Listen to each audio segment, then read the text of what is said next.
Back to another video, Purple Political Talk here. Today is Tuesday, August 6th, 2024, and we have some major news of the presidential election. We finally have Kamala Harris's pick for vice president. Kamala Harris has gone on to pick her running mate this morning, choosing Minnesota Governor Tim Waltz to join her on the ticket as they run for the White House against Donald Trump and JD Vance. I think this is a very interesting pick. I think there's a lot to it. But before we do begin the video, I want to remind you to like, subscribe, and to turn on the notification bell so you're up to date with all of our latest content. Now, without a further ado, let's dive into this pick. So, like I was saying, I think this is a very interesting pick.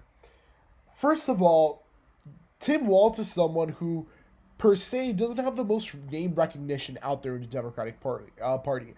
This recent poll by NBC PBS Marist showed 71% of Americans have never heard of Tim Waltz, and then of course I think that smaller percentage would be people in his state, neighboring states, and I think it shows a very interesting strategy here. I think pretty much I think everyone that Kamala Harris was looking like was fitting this, I guess, perspective of kind of being not really mainstream out there, like national figures. Kamala Harris was looking at a lot of white governors, but especially a lot of white governors in areas like Appalachia. So we had Andy Beshear, or we also had Josh Shapiro in Pennsylvania. Of course, Tim Walz. Someone else that was in consideration was Senator Mark Kelly from Arizona. But I think that in part it was done so that Kamala Harris and the campaign team could go into this process, right, with someone who had a blank slate at the national level. Now, when we talk about where the race stands today, and I'm gonna make a video, going to go in depth even more in an upcoming video where we talk more about polling and what's going on in all of the different states that are going to be crucial as far as this election goes. You know, Kamala Harris has seen a quite favorable shift in the polls in her favor since he's jumped into the race compared to Joe Biden's old numbers. In short, and I'm going to talk about this more in a future video, I think that's attributed to the, double hater voters that maybe would have, voted for a third party candidate or not voted at all, going around and voting for Kamala Harris. Now, these are national polls. In individual states, we have polls that, kind of vary. In Pennsylvania and the Rust Belt, we're seeing polls where, it's sort of, tight, but still Donald Trump leading very slimly. But in a lot of different states, we see Donald Trump's lead continue. So one of the things that I think is very important for the Democrats here, bringing on Tim Walz. So let's talk about Tim Walz for a second. What is his profile? Why was he chosen? And I think ultimately, the first part was what I talked about earlier. Having a blank slate at the national level is something that can be very useful for the party, at least in the first couple of days. Now, the second part is, I think, just his affinity to a lot of different groups. First, he also has, that mix of executive experience at state level and federal experience in Congress, right? That's one of the things that a lot of presidents try to look for is someone who's been in Congress and someone who's going to be able to be a negotiator for a lot of their policies. But I think that's kind of a side piece of why he was chosen. I think a lot of it really has to do with his personality. Kamala Harris and her campaign going into this have been trying to shift her campaign and putting it as, hey, we're the cool people, we're, down to earth type personality. And I think that's what you're getting with Tim Waltz here. He's a former high school teacher. He's a dad. There's many videos out there circling around on social media of him, dad jokes at the state fair, things like that. I think that type of personality is very likable. And when you're going against a ticket that's like Donald Trump and JD Vance, I think that could take you a long way. I think that's quite a bit of a contrast, right? Second, you have his, undeniable efforts when it comes to the labor movements. One of the areas where, frankly, the Democrats were hemorrhaging a bit of support were some of the largest labor unions. We had the Teamsters president come out and, speak at the RNC.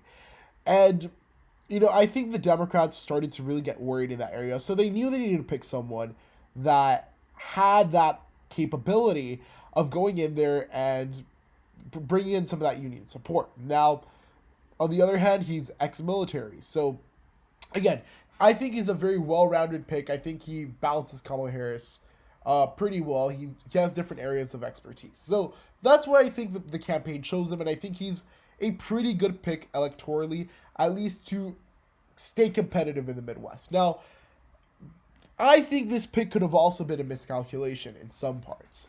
First, when you had the governor of Pennsylvania on your short list, I think given the situation in which the Democrats find themselves or found themselves, in the last couple of weeks, where basically they will need to carry all three of Michigan, Wisconsin, and Pennsylvania to win the election.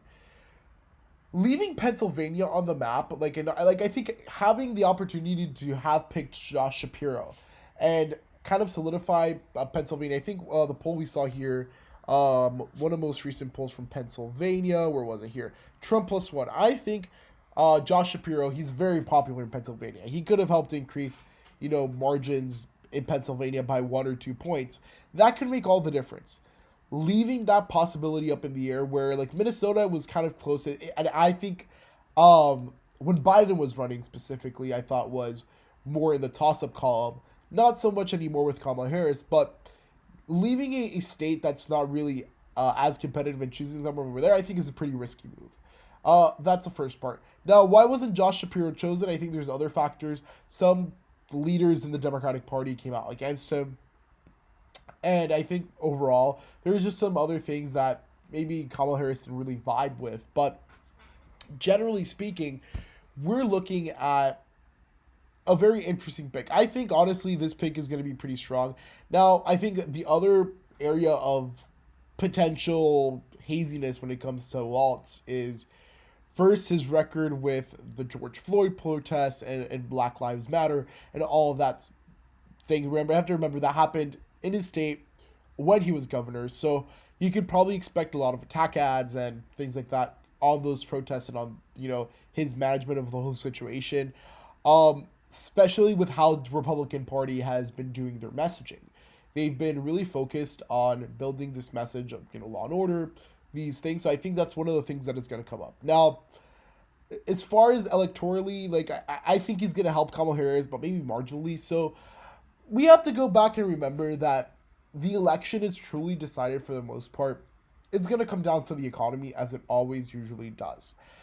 And again, I haven't seen the most promising economic numbers the last couple of days, so if I were the Democrats, I would be really worried. And in these areas of the country where the economy is probably a top-of-mind issue, especially because of the challenges that these communities have faced over the last 10, 20, 30 years, I think it's still a point where in a lot of these states, you're gonna see kind of working-class voters are probably going to shift to Trump, but maybe someone like Tim Waltz helps bring in suburban voters. But, I think generally that's kind of what we're seeing with this pick. I think overall, very interesting pick. I think it's probably one of the better picks Kamala Harris could have made. I would say he's a pretty likable guy, but you always have to go when you start asking yourself questions as to how is the election in general going to go. You're going to have to go back and ask yourselves about the important top-of-mind issues. So I think that's where we're at with this vice presidential pick. I think vice presidential debates are going to be very interesting. You have two very different personalities on stage with Tim Waltz and J.D. Vance. So that's going to be really interesting. And yes, I mean, we have officially our 2 tickets set. 3 weeks ago, we were in a completely different race, which is actually really interesting. So yeah, I want to know what you think down in the comments below. Do you think that Tim Waltz was the right pick for Kamala Harris? How do you think it impacts Kamala Harris's chances to win the White House? And how do you think J.D. Vance and Tim Waltz compare? Let me know down in the comments below. Thank you so much for watching. I'll see you in the next one. Goodbye.